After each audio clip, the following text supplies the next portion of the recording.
Il y a un organisme, si vous voulez, qu'il faut bien connaître, c'est le collectif contre l'islamophobie en France. Le collectif contre l'islamophobie en France, c'est une structure qui s'est mise en place en 2003, quelque chose comme ça, et qui, évidemment, comme son nom l'indique, était là pour dénoncer les actes islamophobes.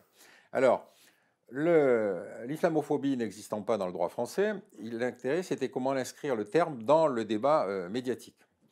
La première technique, ça a consisté à faire systématiquement des procès en diffamation pour des gens qui critiquaient l'islam. Alors, tous les journalistes y sont passés, quelques hommes politiques, tous les procès ont été perdus. Évidemment, vous n'avez pas un juge qui va dire l'islamophobie n'existant pas, on va vous condamner pour l'islamophobie. À la suite de ces multiples échecs, le terme était quand même entré dans les mœurs. Bon. Après ça, il y a eu effectivement la volonté de s'attaquer aux hommes politiques, mais c'était effectivement toujours un peu risqué. Par contre, logique importante, c'est l'internationalisation. C'est-à-dire qu'à partir de ce moment-là, plutôt non, il y a une étape intermédiaire, c'est on n'accuse plus des gens, on accuse le système. C'est-à-dire le CCIF va accuser l'État français d'être structurellement islamophobe. Alors là, l'avantage, c'est que personne ne vous répond. Je ne suis pas l'État, je ne vais pas vous répondre. Bon. Donc, encore une fois, on est dans le flou complet. L'important, c'est d'inscrire le terme. Et puis, évidemment, la dernière étape, ça va être, de pouvoir le faire inscrire, et leur revendication, de le voir le mettre sur le même terme que l'antisémitisme, le racisme, etc.